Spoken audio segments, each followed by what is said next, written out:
The matter of money and gifts is something which is upon my mind, and I'd like to spend a few minutes just speaking of it from the Bible and from my experience. In terms of gifts, of course, there is Proverbs chapter 29, where we read, "The king by judgment establisheth the land, but he that receiveth gifts overthroweth it. A man that flattereth his neighbour spreadeth a net for his feet." Now, I've never enjoyed receiving gifts unless they are from family, loved ones, or of nominal value.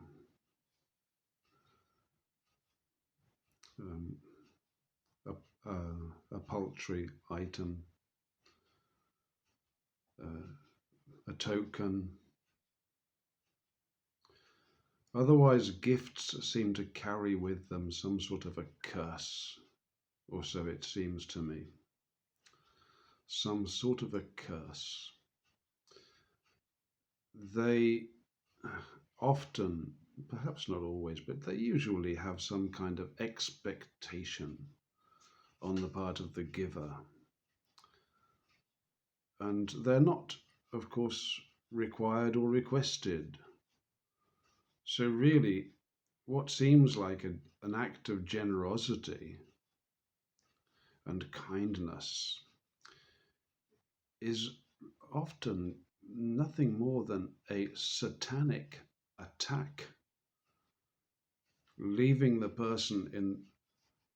gifted person in the very difficult position of being curmudgeonly and turning down the gift,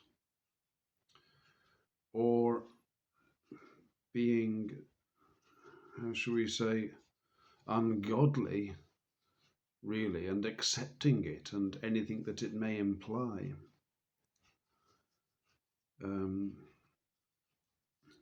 It's an insidious sort of cloying attack to be given unjust gifts, or to give unjust gifts. And I'm not talking about, a token value, small item. I'm talking about a substantial gift.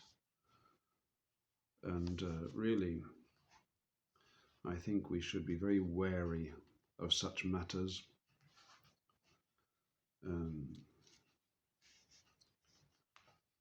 I have some experience in it, and I just think it's very dangerous. Of course, popularly they say, "Beware of Greeks bearing gifts." I think that's a reference to the Trojan horse, isn't it? And any gift is something of a Trojan horse. It's we don't need those things, really.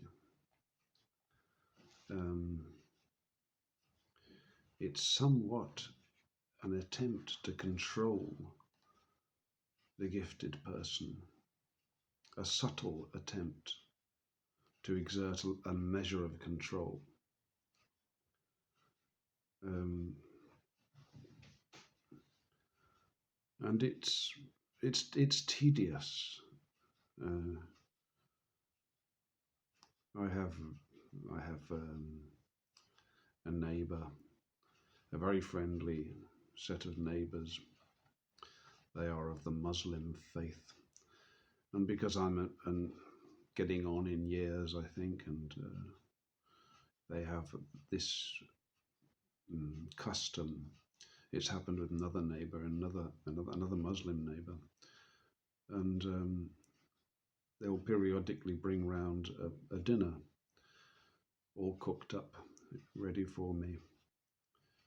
and it's considered to be a gesture of, I suppose, kindness. I think it's part. I'm not entirely sure, but I think in the Muslim faith, such gestures are, part of the requirements, especially for an older person. A man living alone, maybe an older man living alone. I mean, I can hardly, um, complain. I mean, it is, of course, it's a pleasant gesture and all the rest of it, but. I don't eat that food, I'm not, I plan my diet carefully. I don't really want somebody to give me food. It's something that I don't want.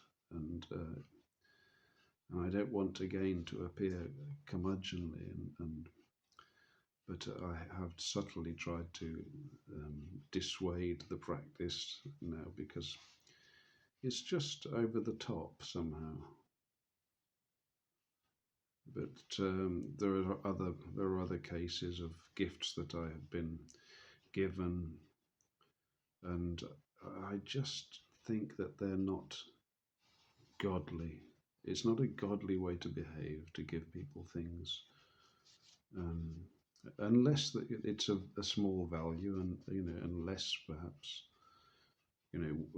of course, if a man is homeless or on the street sometimes, then yes, I mean, it may be appropriate to give him some money. Um, it's a delicate matter, is it not? We have to be very careful not to offend people, but and I've done it myself, and I think I might have overstepped the mark. I wouldn't say that I'm an expert at this, but it's a delicate subject, and the Bible does seem to warn against it, and so this is something that I would like to stress. It's not something that we should be getting involved in. Now, I knew a young lady who had many gentlemen friends, and a couple of them, I think, were quite enamored of her. And I don't know the details, but I mean, I believe that she received some very handsome gifts from these gentlemen, or at least one of the gentlemen anyway, as a token of love. But there wasn't a love relationship really. I think it was a hopeful token of love, and she accepted these items. I mean, she said, well, why not? If somebody wants to give me something, why should I not? And I understand that, but I remain a little bit critical of that. Of course, some people have plenty of money, and they can hand it around. But again, I don't like frequenting those people. It seems to me to be an attempt at control all the time. Years and years ago, I remember I was in Rome, and with my wife, and we were frequenting quite a high society group of people for a very short while, and we were invited to go to dinner at a gentleman's house, and along we went, and this fellow was obviously fabulously wealthy. There were waiters in his house was huge, and he had waiters serving, and staff in the house. And the approach, I realized after a while that the approach in sort of bourgeois Roman circles, as it were, because my wife was very friendly with an art dealer, and I was, I suppose, I mean,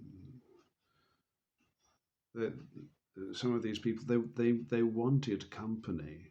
They didn't care that the people had no money, but they enjoyed company with colourful people, or maybe artistic people, I don't know, bohemian people.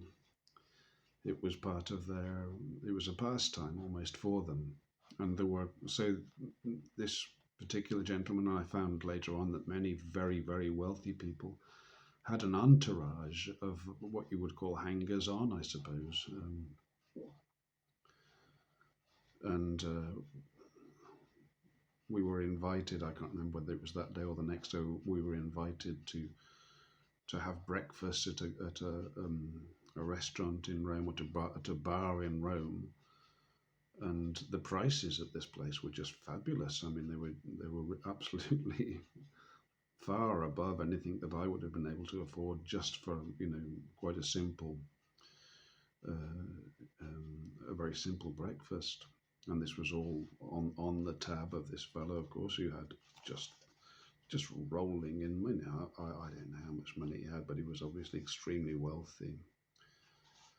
And I was feeling more and more uncomfortable in this situation, in these circumstances. And my wife was very happy. I mean, she liked mixing with these people. They were the shakers and movers. Some of them would have been important people, maybe government officials, or there were government officials certainly in the circle. There were people who highly placed in the Vatican also, and these gentlemen, I suppose many of them would have been of aristocratic origin, or just wealthy families, very, very wealthy families. I think once you get to a certain point of money, it just starts to accumulate, doesn't it? You just have so much that the banks just give you more all the time. I met a member of the, what's the family called now? Oh, a very wealthy family, Italian family now. Oh, I can't remember the name. And these people had castles. This gentleman had 4 castles. 4 castles. And he was very nice indeed, and so there would be a scene. You could hang with those people, and I didn't really take to it myself. I'm kind of I suppose I've got a bit of old-fashioned working class pride or something. I'm not working class. I got middle class, but. I've always felt that I should pay my way in any given situation, and I'm happier to do so. And I remember there was another one of these groups of people, like who the gentleman was, I cannot remember. We were invited out he'd wined us and dined us on 1 or 2 occasions, and so the next time I was determined that I was going to foot the bill. I had to I had to go and foot the bill, and I went up to pay, and there must have been about 25 people seated at this restaurant, seated around the table. And at the time, I don't know how I had enough money to do it, but I just about did. And that's really the last time I ever had anything to do with it. The bill was just huge. It wiped me out for the rest of the month, I remember. And I realised that I couldn't frequent those circles because it was humiliating. I felt humiliated. If I can't pay my way, then I feel humiliated. We were frequenting locales that were just out of my reach financially. I'm always happier to be on equal footing with the people that I mix with. To some extent, I mean, that's limiting, of course, because there's nothing wrong with somebody who's very wealthy. They've just got plenty of money, haven't they? But it does seem to be a factor, doesn't it, that very wealthy people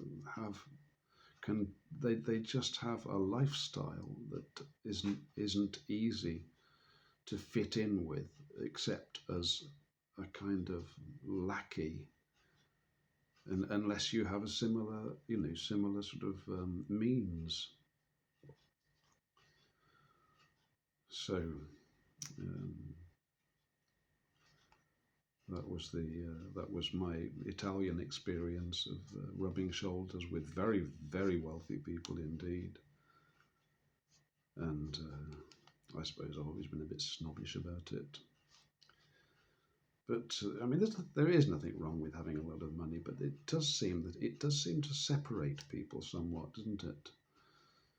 You know, because they want to go to such and such a bar on such and such a place, but you know, in Britain, I suppose I go to Weatherspoons. It's all I can afford. You know, I don't want to go to some flash restaurant because it's you know, I can't really afford it. And so if somebody's extremely wealthy, we're not going to be able to hang out together. Um, and so it is. Yes, and so the only way to do it is through gifts, of course. And you know, my wife was involved in that. Sometimes I remember she was given holidays. She had a very wealthy girlfriend, lady friend, very, very wealthy. And they'd been friends since childhood, you know. I mean, there was nothing wrong about it, but I mean, if she wanted to spend some time with my wife, then my wife was poor as a church mouse, of course, being married to me, and so she would be paid for on occasions, you know. Well, I don't know. For example, we'll go to Sardinia for a week or so, and off she would go, and that would be a paid holiday. But I wouldn't personally be comfortable attending something like that. I would feel obligated, and it wouldn't sit well with me. It really wouldn't. Um, but yeah, gifts are really dangerous. I think we have to be very careful, and just the Bible does seem to agree with that also. And the whole idea of money, of course, I'm reading Proverbs at the moment, but I was reading, I think, chapter 8.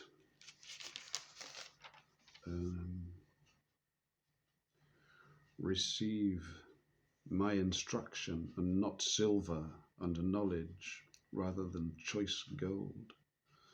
For wisdom is better than rubies, and all the things that may be desired are not to be compared to it. So I'm pleased to say that I don't receive gifts, and if anybody does attempt to give me gifts, I'm just obliged to, as politely as I can, you know, to turn them down. I just can't get involved in that stuff. And I think the Bible's on my side. I don't want to be beholden to anybody. I mean, if I were begging on the street, of course, that would be quite different. But I'm not. You know, I'm capable of earning my money, and you know, I can always tighten my belt. I'm certainly not wealthy. But gifts are dangerous, are they not? Gifts are indeed dangerous. And even in a love relationship, you know, one has to be a little bit careful of how much is spent. My favourite auntie, my mother's sister, was a very down-to-earth lady. She was a Christian, I believe, although she was Catholic. But she was you know, she read the Bible. She had an interest in the faith, and she was such a pleasant soul. She was very kind to everybody and very extroverted, and she would talk to anybody, and she would always have a kindly word to say. And but she was, of course, she was a proud woman. Her husband was a very poor man. He had been a farm labourer and was really illiterate. quite an odd gentleman actually, an Irishman himself, and he was a little bit odd, I have to say, but because he married her when she had been told that she could not bear children, and he insisted that he would marry her anyway. She felt that I think she was very grateful for his, what would have been, I suppose, his sacrifice at the time. They had no children. And he died quite young, and she lived to a ripe age. I think she was 96 when she died. She lived near where I live now. And on her, I don't know whether it would be her 85th birthday or something, my sisters, unbeknown to me, clubbed together to buy her a colour television, which at the time was, quite the thing. She had an old, very ancient black and white set that probably didn't work all that well, so they got her a brand new smart colour television set. And it was quite the scandal in the family, because when they turned up with this thing, beaming and, I suppose expecting to be congratulated, my auntie would not have it in the house. She didn't want it. She was offended by the gift, and it had to be removed. And I come from a family where money is really, particularly for my father. He was a very, very, very, very keen on money, and to turn down a gift like that was seen as a great disgrace. But I have to say, I was very impressed by her gesture.